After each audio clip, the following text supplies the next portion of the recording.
Bueno, a continuación Esteban Geraldo va a comentar el libro e inmediatamente después un diálogo con el autor. Gracias. Bueno, buenas noches. ¿Cómo están?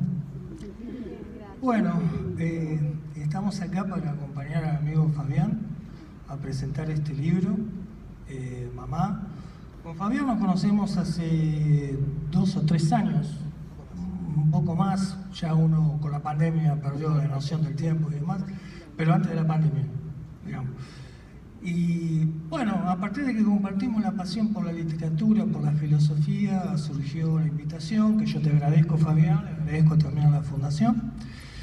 Y como yo le comentaba a Fabián, lo que pensaba primero compartir con ustedes es una aproximación a lo que puede ser la literatura pensada a través del poder de las emociones. Uno recuerda una obra clásica de León Tolstoy, que es El arte, donde Tolstoy se preguntaba, bueno, justamente, ¿qué es el arte?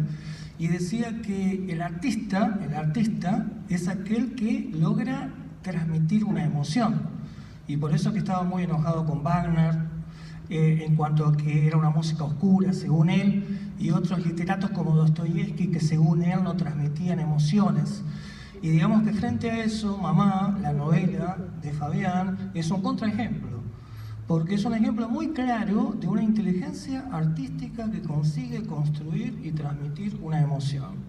A través de un lenguaje que circula un poco como algo que el otro día yo hablaba con mi esposa, a ella le surgió, ella se dedica a la poesía y le surgió la idea, bueno, ¿por qué hay algún tipo de escritura que vos la lees como si fluyera como el agua? Y la literatura de Fabián fluye como el agua, y ese agua te empapa, y ese agua te llega a una entraña que emociona. Y entonces el texto de Fabián es el ejemplo del artista que, y él me dijo, buscó conscientemente transmitir una emoción. Y una emoción respecto a la evocación de la madre, Soledad. Mucho gusto, Soledad. Creo conocerla algo ahora, después de leer el libro. Algo dentro de lo que podemos conocer, porque nadie se conoce totalmente a sí mismo, ¿no? Y justamente eso tiene que ver un poco con el tema que Fabián plantea en el comienzo, del intento de evocar su infancia y su amoroso desarrollo como persona con su mamá, a partir de tratar de rescatar recuerdos, siendo que los recuerdos son en realidad parte de un pasado evanescente que nunca se puede recuperar. Entonces, Fabián se hace, por ejemplo, la pregunta, ¿no? ¿Cómo hacer? Perdonen que acá no puedo dar por ahí mucho, pero, por ejemplo, ahí la mostré. Por ejemplo, Fabián se pregunta, gracias, ¿cómo contar la vida de mi madre? Esta pregunta puede parecer impropia o insignificante, pero no lo es. La pregunta asalta como un disparo estrepitoso, aunque la historia que quiero contar tenga un dibujo imborrable y claro en mi memoria. Y 2 páginas después, esta inquietud, este desafío como escritor en la novela, recuperar lo perdido, lo compartido con la madre, el pasado, se vincula en definitiva con la dificultad de recuperar por la literatura la infancia. Y por eso que la infancia, quizás porque es irrecuperable, a veces es un poco la utopía perdida. Es esa patria en la cual nos sentíamos con la expectativa de un futuro, en el cual quizás podríamos brillar y ser felices, y algo de esa infancia es la que transmite, entiendo, Fabián, compartida con Soledad, con usted, en la novela. Y ese desafío de construir una emoción a partir de recuerdos irrecuperables, quizás lleva un poco a que la novela sea un ejemplo de una nueva vida. Es decir, la vida del pasado está perdida, pero la vida de ese pasado revive a través de la letra que se conserva y permanece para el lector en la escritura. Entonces, es el arte de transmitir emociones mediante la magia de recuperar una infancia que no es la infancia vivida, porque está perdida irreversiblemente, pero es una segunda infancia renacida por el acto literario. Y cuando uno lee la novela de Fabián, también un poco es inevitable que sienta que lo conoce un poco más. De hecho, ahora te conozco más después de haber leído el texto. O confirma algo que uno ya sabía. Y algo que emerge en la lectura es ver cómo Fabián en su desarrollo es un ejemplo de esa personalidad que, una palabra que puede parecer pomposa, pero que en realidad corresponde, que es un personaje neo-renacentista. Ustedes acuérdense que en el Renacimiento a los humanistas les interesaba a todos los saberes humanos. La poesía, la historia, la filosofía, la teología, incluso la ciencia.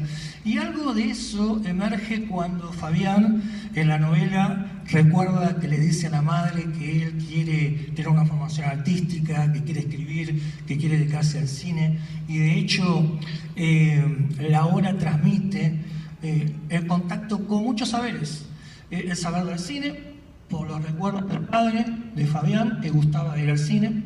Consideraciones en la novela respecto al cine, que justamente Fabián cultiva como un cineasta, donde manifiesta que el cine es como un rito pagano, y quizás tenemos que decir que es un rito pagano perdido también en esta época de streaming y demás.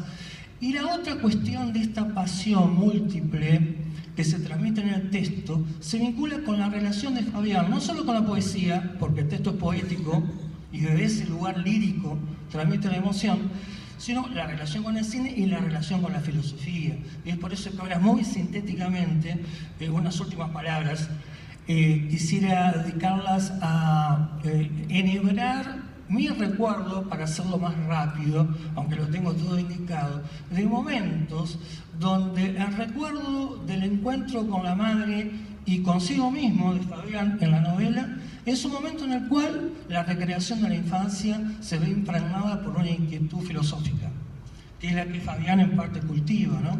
Entonces hay un momento en el cual Fabián recuerda que está en un lugar pensionado con un señor que se dedicaba a hacer aparatos mentales, Atenor se llamaba, ¿no?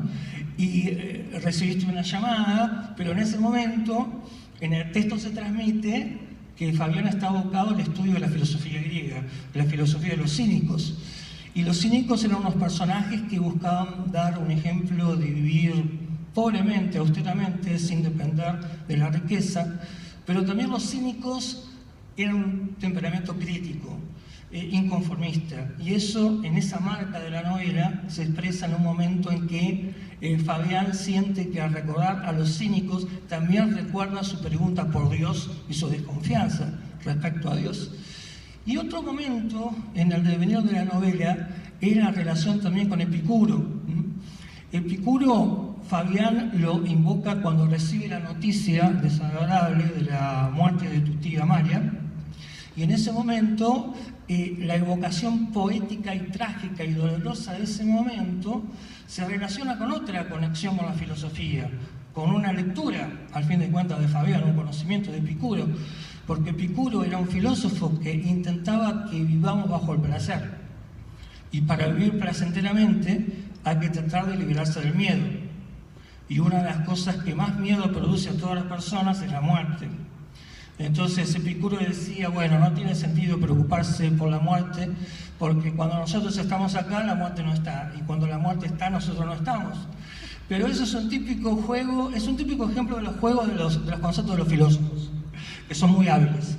Y Fabián después dice, pero a pesar de todo ese juego de Epicuro con los conceptos para que yo no sienta miedo ante la muerte o dolor por la muerte de tu tía, eso no me sirve y no me permite superar el dolor trágico por la muerte. Y otro momento en el cual se encuentra una referencia con la filosofía, que es parte de la construcción poética de esa infancia, de ese amor por la madre, es cuando Fabián recuerda un viaje que hacen a California, a San Francisco, y cuando usted, Soledad, va allá a Estados Unidos y la llevan a San Francisco,